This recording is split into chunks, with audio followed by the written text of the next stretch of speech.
Today's part of our Business Spotlight program. I'm with Laura de Vulve, and she's the founder and managing director of Wolf Medical based in Dublin. So over to you, Laura. What is it you do and for how long have you been doing it? Thank you for having me, Kevin.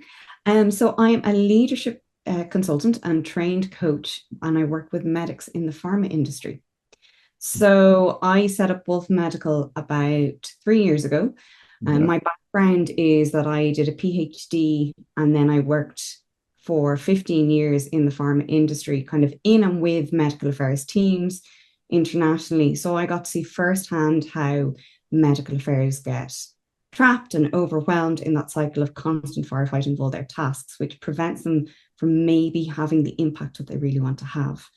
So what I do now is I work with those teams to help them kind of focus on what's really important to get clear on their strategy so they can communicate that impact. I also do work as a lecturer in King's College in London on the topic of medical affairs strategy. fantastic. Yeah, so you're commuting back and forth, are you? I do that about once a year, and then the rest of the work throughout the year I can do remotely, which is great. All right, fantastic, fantastic. Since you started up in 3 years ago, your business has been growing, and what would you attribute the growth to? So I would contribute my growth to, yes, the business is growing, and I've worked with teams not only in Ireland, but as far away as kind of Singapore and across Asia and Europe. Yeah, Um, I attribute to being very clear on what my objective is. So I have a strategy that I use when I'm working with medical affairs teams to help them get clear on what they do. But I also implement it in my own work, which is knowing what my objective is and what I'm trying to do, and then knowing who my stakeholders are and then what their challenges are. So really listening to my customers and saying, what are your challenges? What are your pain points? And then creating the, I suppose, services and support that they need to really address those challenges that they're having. fantastic. Yeah, spend a lot of my time trying to get my clients to listen to their customers, and listening means, listening, not waiting to speak. And do you know what? It's really challenging because a lot of what I do and I see with pharma teams and from my own experiences, we often assume we know what people want. Mm, And so we're going, so and so said this, or there was a consultant in that hospital, and this is the need.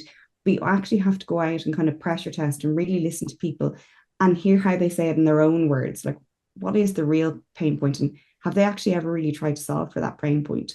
There's a yeah. great book called The Mom Test by Rob Fitzpatrick that kind of delves into, how to have those conversations with customers.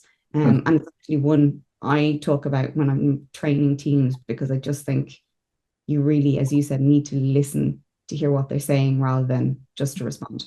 And another phrase I got from somebody is, listen to what they're not saying, Yes, exactly. which I thought was kind of cute.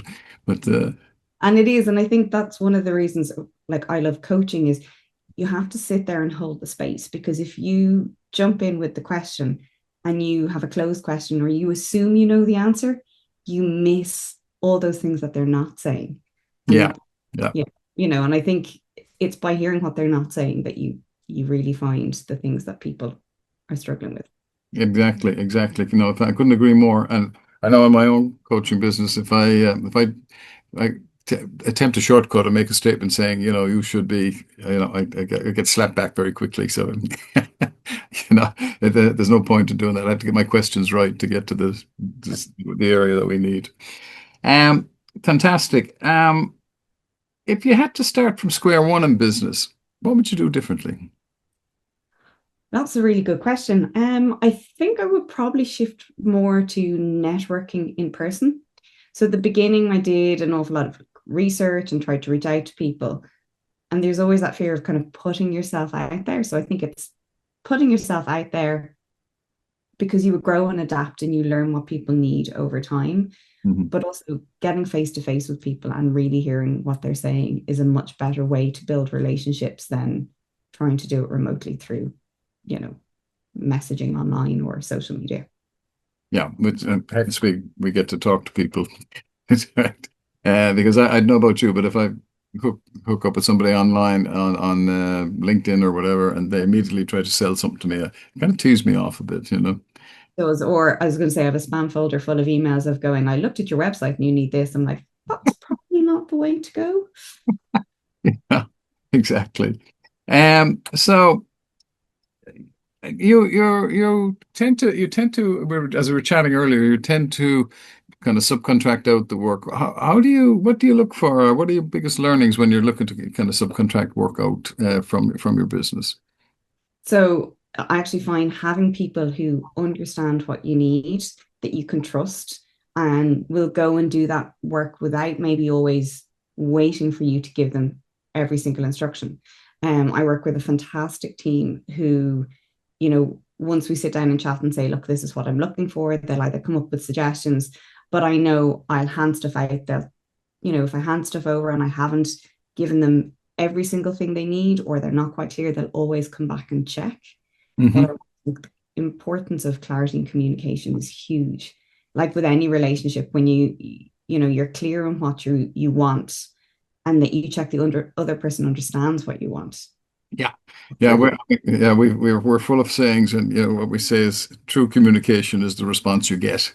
You know, yeah. And that's it. It's like you say one thing, somebody else might hear a different thing. So exactly. it's making sure that you have kind of that alignment, but also if you're stuck with something, ask somebody, can they help? And if they can't, they might know somebody else. So that's a big thing for me, is making sure that you ask for the help when you need it. Absolutely, 100%. No, nobody got anywhere really without help. Including myself, big time. Um, okay, and how do you the other side of it? How do you balance your personal life with the demands of running a business? That's a great question. So I have two reasonably young children, so it tends to be a bit full on.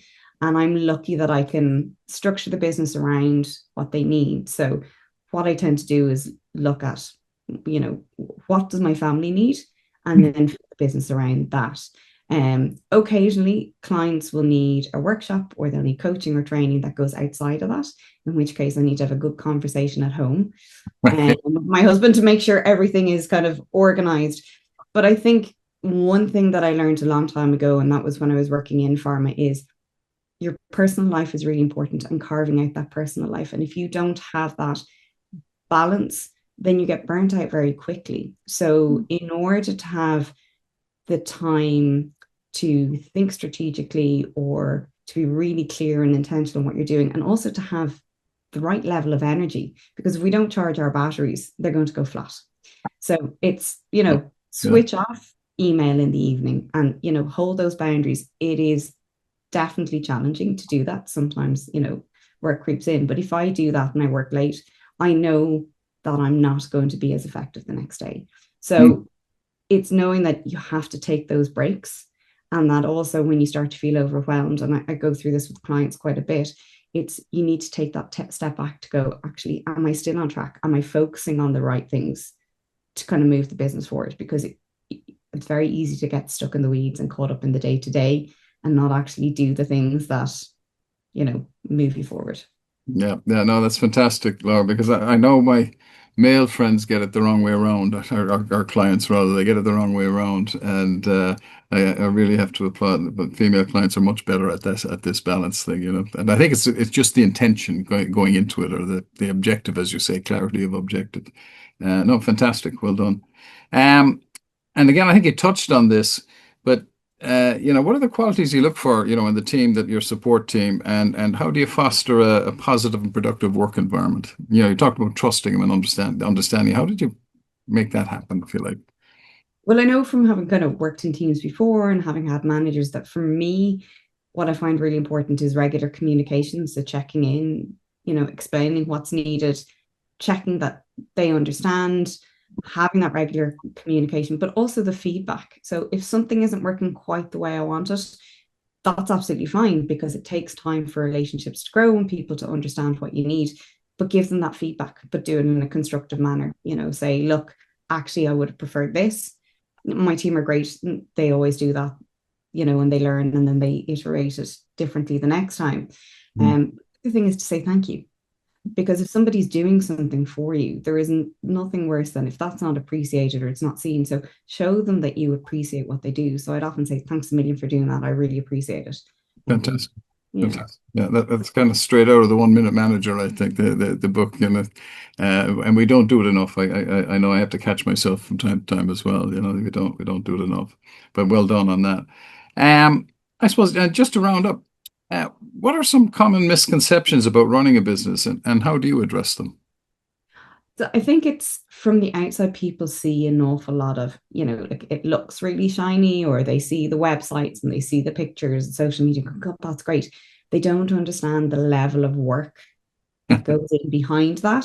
So Yes, I think that sometimes can get lost. But I think the other piece is you really need to be focused on what you're doing and being clear. You can't be haphazard. You need to be intentional, because if you're not focused, the business isn't going to succeed. So yeah, you just need to really own in on what you're trying to do and keep bringing it back to your mission or your values or whatever it is. What's the vision that you're going for, and what steps are you taking? fantastic, fantastic. No. Look, there's some great stuff in there for our viewers. Laura, really appreciate you taking the time, and there's some great stuff for us to take on board. So thanks again. Thank you very much, Kevin.